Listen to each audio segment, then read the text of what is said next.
Pra você que nesse fim de ano tá matando um leão por dia, vem aí Mufasa pra mostrar que leão morre pra caramba. E também tem o quê? Um documentário fantasioso do Discovery Channel, gente. Meu querido amigo Zuliane e Giovanna Pagano. Vamos agora pra esse veredito de Mufasa, prequel de Rei Leão, hein? Mas acho que a gente pode começar falando que esse Mufasa, né, esse live action 2.0, tem uma cara um pouco menos de documentário do que o filme do John Favreau. Eu senti que os animais eles têm mais expressão. Não é cartunesco, mas é uma parada com mais expressão.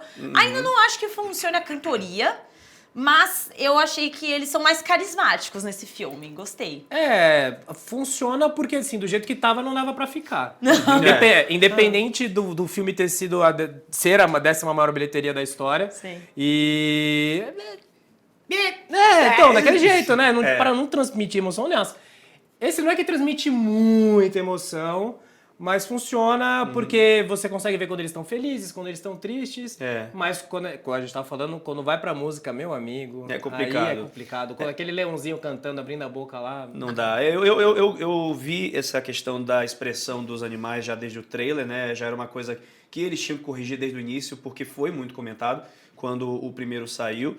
E agora a cantoria, pra mim, é a parte realmente um pouco mais complicada. Vamos começar batendo. Acho que antes da gente se adentrar na cantoria, vale explicarmos sobre o que é esse filme. Por favor, Gil. Vamos ter spoilers, não vamos? Eu acho que é meio óbvio o que acontece. Assim, então... spoiler todo mundo... Vai rolar spoiler, mas assim, basicamente não tem nada que é uma reviravolta de enredo, tá? Eu acho que todo mundo já espera quem vão ser os personagens e tal, mas a partir de agora teremos spoilers. Pra todo mundo entender, essa história conta muito sobre o passado e como Mufasa se tornou Mufasa, pai do Simba. E tudo isso é contado pelo macaco Rafiki, um querido. Ele vai contar uma história para Kiara, a filha de Simba, e para Timão e Pumba. E nisso a gente tem um vislumbre aí do passado, que é a história do vô da Kiara. Primeiro eu gostaria de fazer um adendo, que eu gosto muito dessa decisão narrativa, porque mistura os dois filmes, mistura tanto o segundo filme como o terceiro. A animação, no caso, né? Traz os elementos que é a Kiara, filha do Simba, que é a protagonista do Rei Leão 2, e também o Timão e Pumba como personagens que querem se enfiar como protagonistas, e muitas outras referências do Rei Leão 3 também. Então, eu curti muito essa questão do Rafiki contar essa história pros personagens.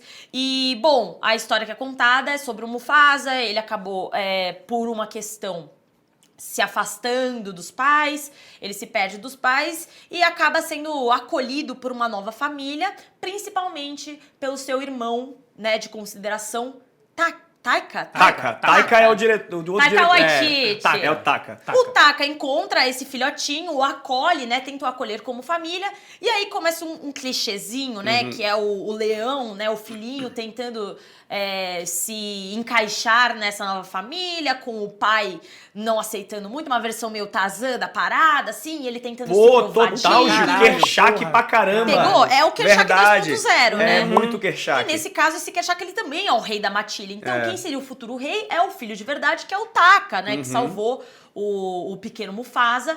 E as histórias, elas começam a se desenrolar a partir daí, de toda essa dinâmica envolvendo Taka, que salvou o Mufasa, ele entrando nessa família, que tem aí o rei que não curte muito ele, mas ele se mostrando aí um leão mais apto a governar do que qualquer outro que estava lá, inclusive Taka, que é o legítimo herdeiro. Eu gosto muito disso, dessa mudança de dinâmica, porque foi uma surpresa pra quem acompanha a lore do Rei Leão. Eu não posso dizer que eu sou um grande entendedor. A lore do Rei Leão. O universo expandido do Rei Leão. O Mufasa verso, não que muita gente acompanhe, mas tem uma galera fã de Disney que acompanha pra caramba. Eu não sou nenhum especialista nisso, muito pelo contrário, mas eu conheci algumas coisas, né, da origem do Taka, do Mufasa, como o verdadeiro rei. E nas animações e nos livros infantis de Rei Leão, o Mufasa, ele era o herdeiro legítimo.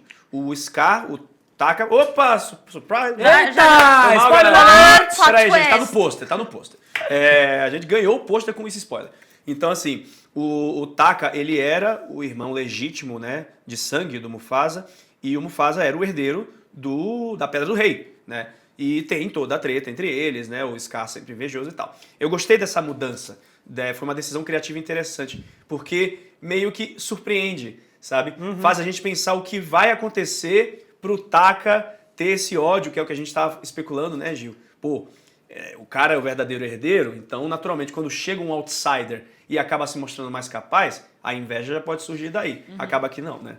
Não, isso é muito legal. Eu só queria fazer um adendo. Você deu a referência, que é ótima, do Tarzan, mas ele tem um pouquinho do elemento... Se você não sabe, Giovanna Pagano, assim como eu, acho que assim como você, é entusiasta de Rei Leão 2. Ah, sim. Animação. Óbvio. Vergonha! Não é melhor que o primeiro, mas é muito bom. Mas a relação do pai do Taka com o Mufasa tem um pouquinho de como o Simba recebe o Kovu. Verdade. Eu também acho. Verdade. Tipo, é que não é, ele é um outsider, ele é um exilado, né? Uhum. Tem Mas eles todo um misturam negócio. realmente a história do então. segundo. É mesmo. Então, aí você falou do Tarzan, eu acabei lembrando disso. Mas eu acho legal e acho bacana essas escolhas. Acaba tendo duas reviravoltas, né, nesse começo do filme. Um é eles precisando fugir o Simba Mufasa. separando dos pais. E depois ele e o Taka precisando fugir da alcateia onde tá os dois por causa do ataque dos vilões dos filmes, né? Então você tem duas reviravoltas já. E eu acho que o filme ele funciona, na maior parte do seu tempo, muito bem, não, mas bem, como uma homenagem ao que faz o Rei Leão ser tão especial. Então você vai ver da onde vem todo aquele papo de coach do Mufasa. Não é uma crítica a isso, tá? Mas aonde tudo que você vê onde o sol toca. onde o sol toca, São coisas a que ele terra já tinha prometida. escutado, né? Isso. Por que ele fala tudo aquilo, ele ensina tudo aquilo pro Simba? Que vive em você, né? Como seu a pai Pedra vive do em Rei você. se tornou a Pedra do Rei. Eu acho Exato. muito legal o Rafiki entrar nesse meio e fazer parte da gangue. É um road movie, né? No final de tudo é um road movie pra eles chegarem onde tá o Pedra do Rei. É. E aí você vê como ele conhece a Sarabi, que é muito legal. É feito de forma, na minha opinião, ela é feita de forma orgânica. O envolvimento do Rafiki, essa misticidade envolvida atrás dele, a origem dele também é bacana, porque ele também é um outsider. Então, as coisas são feitas de forma orgânica até o final, né? Mas Quando a gente vai acaba chegar correndo, lá. É, Até o final. a minha questão com esse filme é que eu achei ele muito rápido. E não é nem de tempo, né? Ele tem 1h58, mas as coisas, elas acontecem muito rápido. Tudo é muito convenientemente aceito por todo mundo. Então, primeiro é aceitar o menino, aí não aceitou o menino. Aí eles têm que fugir da alcateia, eles fogem da alcateia. Aí o Scar, que era o Taka, era super amigo, mas aí ele ficou com a menina e agora ele odeia todo mundo. Mas aí depois ele... Eu acho tudo muito conveniente e essas mudanças narrativas, elas não são muito orgânicas pra mim. Nisso, o que eu comecei a pensar, que talvez esse filme fosse mais interessante se fosse a história do Scar, talvez, pra mim. Então, o ponto de vista dele, e isso sendo desenvolvido em cima do personagem que, entre aspas, foi mal compreendido. E a gente entender mais desses sentimentos dele diante de uma pessoa que apareceu e tomou o lugar dele. Porque, basicamente, tudo envolvendo o Mufasa é muito o Gary Stu. Gary Stu, pra quem não sabe, é o personagem que ele é muito bom em tudo. Então, ele cresceu com a mãe, né? Então, a mãe criou muito bem, né? Isso foi uma justificativa boa. Mas aí, ele caça muito bem. Aí, ele fareja muito bem. É o contrário da Mary Sue, né? É o Gary Stu, ele fareja muito bem, então ele é um grande caçador, e ele conseguiu a menina, e aí ele protege todo mundo, ele salva... Cara, é tudo tão conveniente que acontece, porque ele é de fato o herói, e eu acho que eu me interessaria mais pela narrativa desse filme, e não me interessaria só pelos fatores externos. Então, por exemplo, o que me pega muito nesse filme, quando usa a música original, quando faz algumas referências, às vezes é um pouco forçada a referência, mas... Quando traz Rafiki, Timão e Pumba. Quando era a narrativa, a história em si, eu achava tudo muito batido e eu pensei, porra, talvez eu me interessasse mais por essa narrativa se eles trouxessem mais complexidade e talvez para trazer essa complexidade seria mais interessante ver de um ponto de vista do personagem que de fato tem uma trajetória que poderia ser mais complexa do que o cara que de fato passou por uma situação lá no começo do filme, mas depois tudo é meio de mão beijada, entendeu? Porque ele é o melhor de tudo em tudo. Então, eu acho que aí traz outro problema do filme que me incomodou bastante, que é a questão do checklist, de ter que cumprir a lista de coisas que o Mufasa tem que fazer ou ser ou passar, assim como o Taka, para chegar em O Rei Leão. Então esse é um problema que tem em Han Solo, uma história Star Wars, que também é um filme prequel de um personagem que é um grande fodão, que é o Han Solo, apesar de que eu gosto de Han Solo, não me crucifiquem, por favor. Mas esse filme tem isso. No Han Solo ele tem que conhecer o Chewbacca, ele tem que ganhar Millennium Falcon, tem que conhecer o Lando Calrissian. Isso tudo acontece em 3 dias na vida do Han Solo. Em Mufasa, acontece quase, né? Claro, ele vive um período de tempo lá com a família do Taka, tem um time skip, etc. Mas as coisas acabam sendo muito aceleradas, acabam sendo muito corridas. O filme é agitado, mas isso não é de todo um problema. O problema é quando tem que cumprir esse checklist. É o Rafiki do nada brotar com o cajado. as frases aqui e ali para poder fazer a conexão. Que funciona, acaba me incomodando por essa obrigatoriedade de transformar o Mufasa em quem ele tem que ser. Assim como o Taka, que teve uma virada, eu achei que... Abrupta? Eu tava achando que ia ser abrupta, aí durante o filme eu achei que ia ser mais suave do que foi, e acabou sendo abrupta, entendeu? Correram ali no final para poder dar uma motivação ainda maior para ele ser quem ele é no futuro, sabe? Eu concordo muito com o seu ponto, Gil. Eu acho que seria, se eles soubessem contar essa história, igual foi com Malévola, né? Que contou a história da pequena sereia. Da Bela Adormecida. Eu não tô me mevuvância, gente, então desculpa. A história da Bela Adormecida pelos olhos da vilã. Eu acho que se eles soubessem contar a história, seria muito legal. A única coisa que eu acho que eu discordo é que, de fato, ela fica muito corrida, ela fica muito jogada, esses fanservices, né, que eles obrigatoriamente tiveram que colocar, mas eu acho que, por isso que eu acho que no final, parece que acabou o dinheiro e precisaram correr, entendeu? Pra animação não ficar feia, eles aceleraram com o roteiro. Porque eu acho que as coisas, elas vão acontecendo. Por exemplo, parece que a virada do Taka, ela é muito rápida, mas pra mim ela não é tão rápida, porque você vê tudo que vai acontecendo pro Mufasa virar o Mufasa, o Taka tá olhando ele de longe. Sim, sim. Então ele tá ali. Então, tipo, nossa, gostaram dele por causa disso, ele tá lá.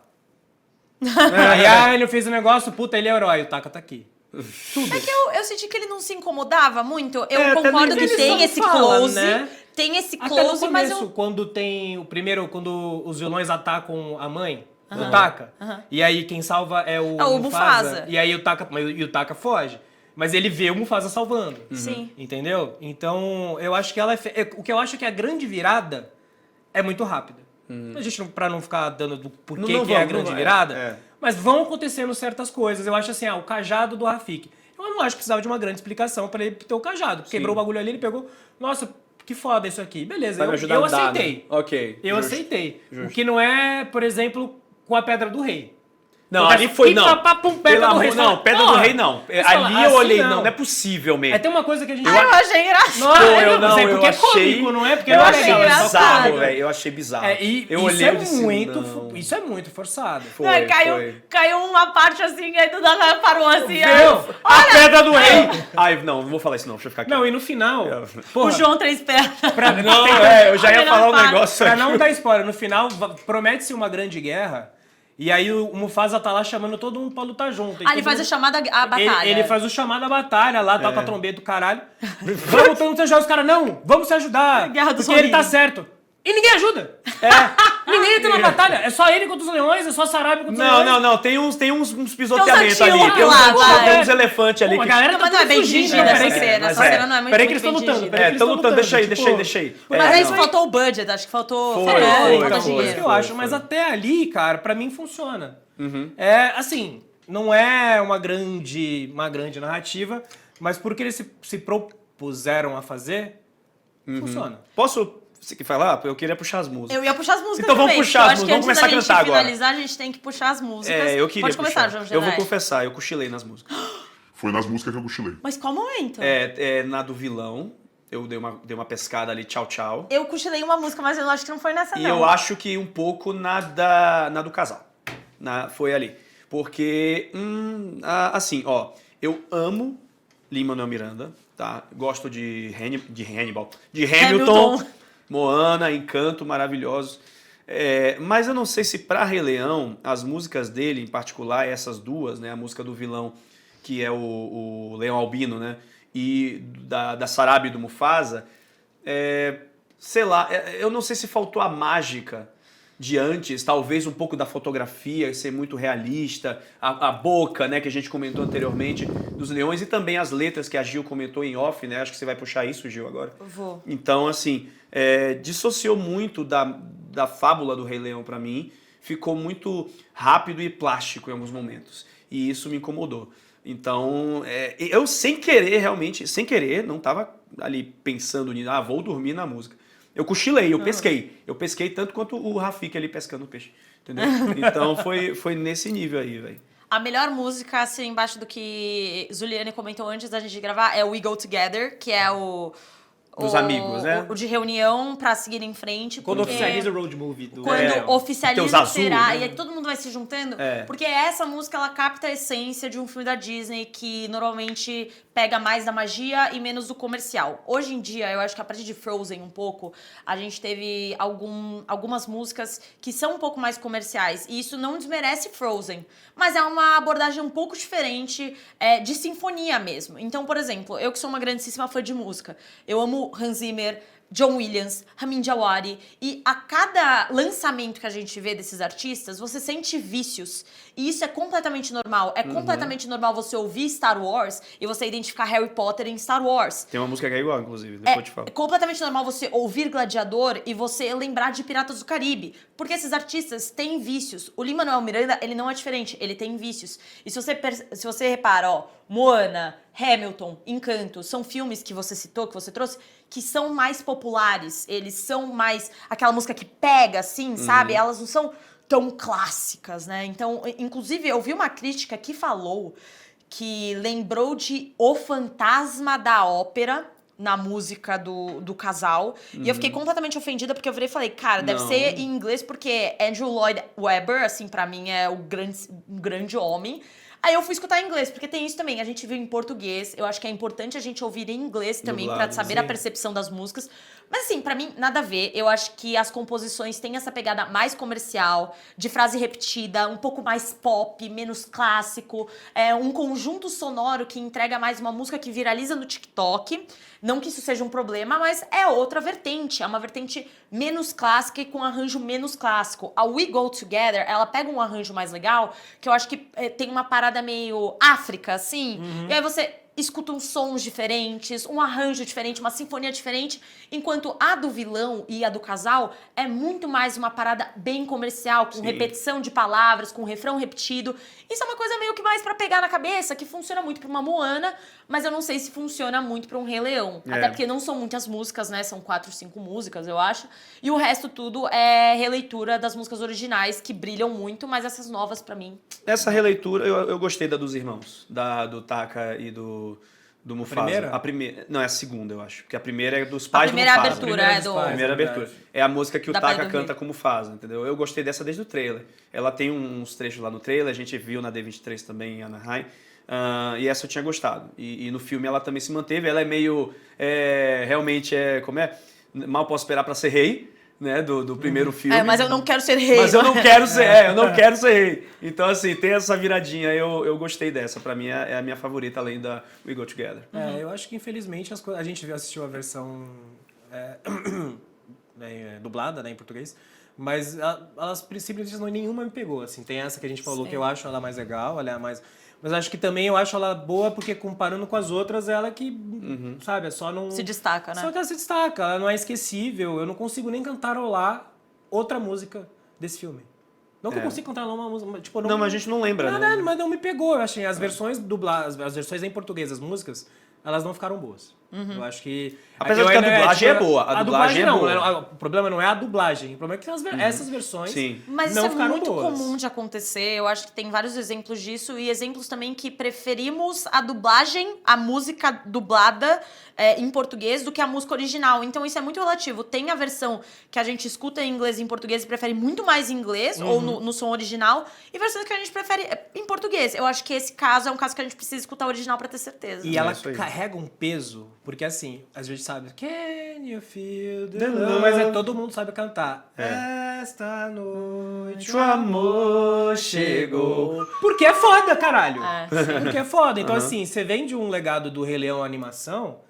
É difícil, é difícil. Pô, você chega falando, pô, eu quero músicas fodas, assim, pô, não funcionou dessa vez. Eu vou acabar me assumindo aqui viúva do Alan Menken, que é o compositor fodástico da era de ouro Não, da Elton Disney, John, né? Hans Zimmer, tipo, é muito difícil acompanhar. Mas acho que com as músicas estabelecidas podemos ir para os nossos ovos. Por favor. Eu vou trazer aqui os meus 3 ovinhos para Rei Leão, porque sim, já deu para perceber as ressalvas que tive aqui com o filme, mas no todo, o que foi que você tá rindo? Tô rindo da minha piada escrota. Meu Deus do céu.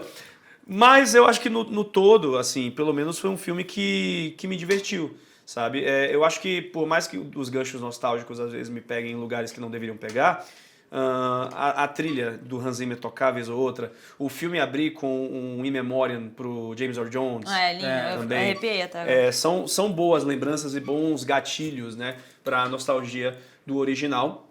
Infelizmente, o primeiro filme do Jon Favreau apenas se baseou nisso. E foi por isso só, e essencialmente só, que eu gostei do primeiro. Já nesse segundo, eu achei que, por mais que tenha sido uma história bem safe, né, bem segura, né, traduzindo aqui, enfim, tomaram alguns riscos, como essa questão da hereditariedade do Mufasa.